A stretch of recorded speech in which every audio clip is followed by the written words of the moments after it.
3. Clarkson scored 7 runs in the bottom of the third, but the Beatles came back to complete the sweep and extend their winning streak to 14. They're 15-1 and 8-0 in league.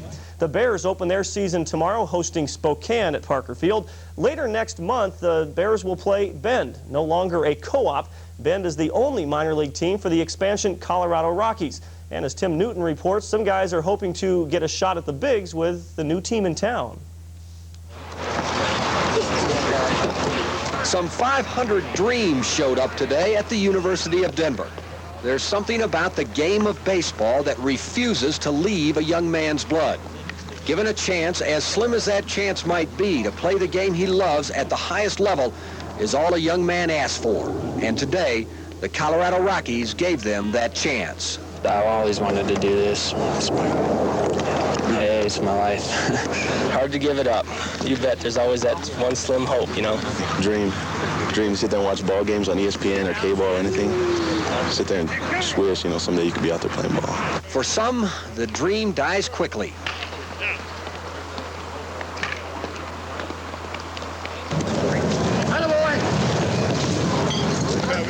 Others refuse to let it go away. Last time I played was last year, just hopping from state to state doing tryouts now, trying to get a shot. The two skills that we're really grading here are arm strength and running speed, and sure, a kid can be nervous and all that can affect it, but we're also looking for future major league players. That's why we're having this camp, and somehow a kid has to be able to handle that and be able to throw and run.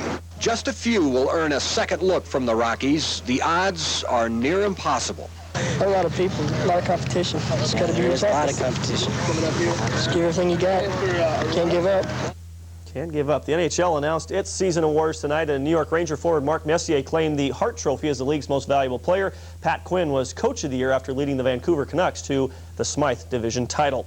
In Chicago today, tens of thousands turned out in a downtown park to honor the two-time defending NBA champion Chicago Bulls.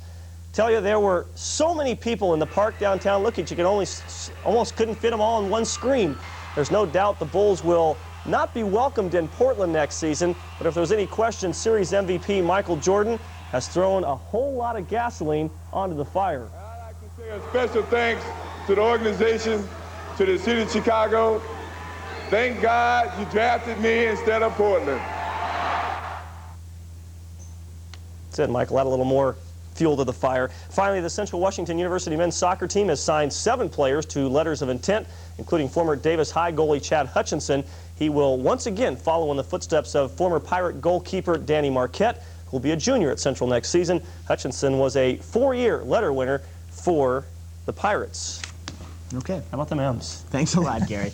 Well, still to come, Stu will have the latest forecast, and we'll check out a crop that's currently quite rare.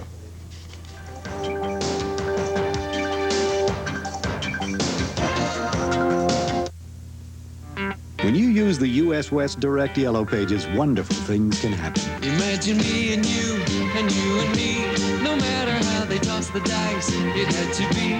The only one for me is you, and you for me. So happy together. I can't see me loving nobody but you for all my life. To plan a small get-together or a lifetime together, this is the one that gets used. U.S. West Direct. Hi, I'm Dave Hansen of 94.5 Cats. We play Yakima's best rock and roll from the currents to the classics. And at Cats, we're giving away over $50,000 in cash and prizes, including this $25,000 Z28 Camaro convertible from 94.5 Cats. Listen to the Breakfast Flakes each morning at 7:30 on Cats for our key song of the day, and you could win this Z28 Camaro convertible from 94.5 Cats. The rock and roll you grew up with. 94.5 Cats. How do you like your fun? Red hot with a spicy V6, rear spoiler, fog lamps, AM/FM stereo cassette, and more? Order up a Shadow ES. Like things a little cooler, Shadow Convertible is fresh air fare that will really whet your appetite. Is your budget on a diet? Check out Shadow America 4-door. It's loaded with value, but light on price. See the full line of Shadows at your Northwest Dodge dealer and order up some fun to go. We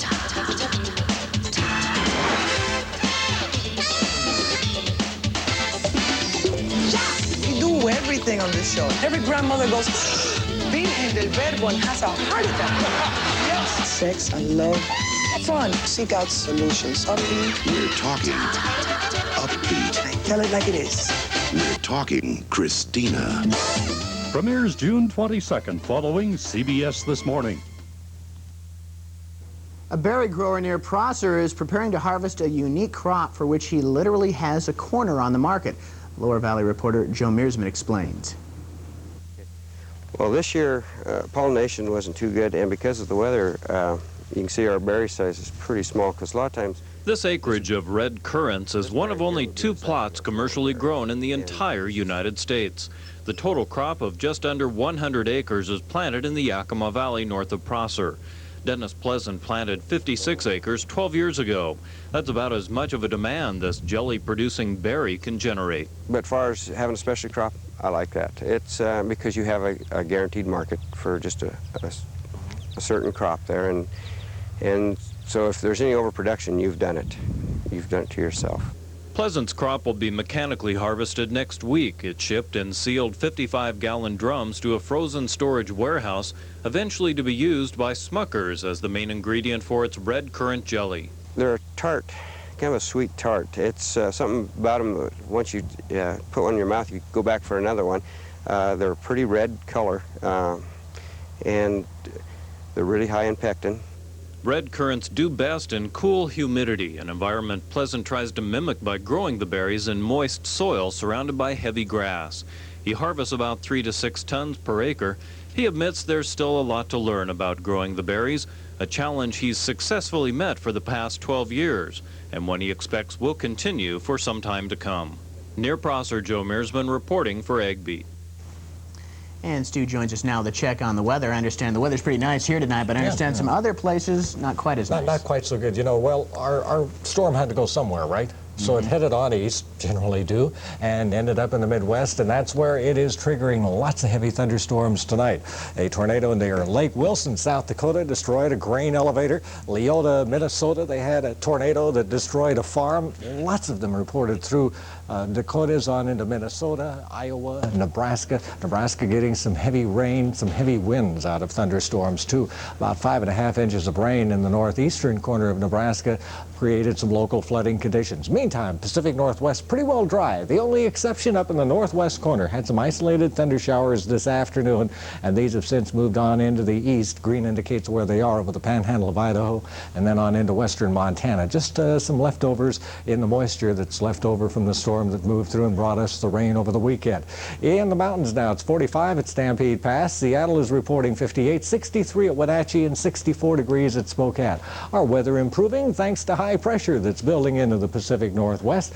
It was those pressure differences between the high building in and a weak disturbance that moved eastward across the state today that created those gusty, windy conditions, especially along the east slopes of the Cascades. It'll be breezy tomorrow, but not quite as windy as today. And the high will be sticking around through the weekend, making drier days and sunnier, warmer days ahead, too. After some morning clouds, mostly sunny on the west side, mostly sunny here in the east. Now the forecast for tonight, fair with a low of 51. Tomorrow morning at 8, we'll be looking at mostly sunny skies and about 63. Noon, a little breezy, but not as windy as it was today. At 74 degrees, and the afternoon high temperature should make it a few degrees warmer, about 82. Tomorrow night, it'll be fair with a low of 48. Extended forecast, mostly sunny to partly cloudy through Sunday, and look at that, temperatures warming up back up into the 80s. Going to be a little bit above normal by the time it's all over with and this weekend hits, Mike. Nice weather to lay around this weekend. That's right. Take it easy, right? Okay, thanks a lot, Stu. Well, in closing tonight, the story of a Tri-Cities man who is getting some national recognition. Larry Seifert graduated from Columbia Basin College this past weekend. What makes him special is the fact he was never expected to make it as far as he has. NewsBeat's Catherine Olney has the story. My name is Larry Seifert. I was diagnosed as a child as mentally retarded with an IQ of 61. Doctors, school officials, and the community said that I was unteachable and suggested to my mother that I be institutionalized in the... As Larry Seifert watched his story on CBS this morning, he says it felt good. Already, it's achieved its purpose. Someone who is also developmentally disabled is asking for his help. Would you like me to meet somebody who has a similar problem? And I want to just get out and help people. Show them that there's help for the handicapped out there. Seifert was graduation speaker at Columbia Basin College on Sunday. His classmates gave him a standing ovation. It's my purpose, to encourage them to be educated, hold down the job. I always say a handicapped cannot, they may not be able to do what I can do, but please give them the opportunity to succeed. But he happened to be one that liked to study and liked to work, and he wanted to get ahead. He was determined that he was going to make it, and he did, or he's going to anyway. The network story shows Seifert at play as a licensed pilot and at work at KIMA High School, but it highlights his hard work studying. College, taking one course at a time, everything from music appreciation and psychology and to English to computer science. Larry spends the rest of his morning studying with tutors. Turn the page, answer it like a fast read. Congratulations. Larry earned his general education certificate and raised his IQ to 90. Actually 95. Congratulations from all of us, Larry. I'm Catherine Olney reporting for NewsBeat. Pretty special guy. What a story. That's it for us. Good night. We'll see you again tomorrow. Have a good one.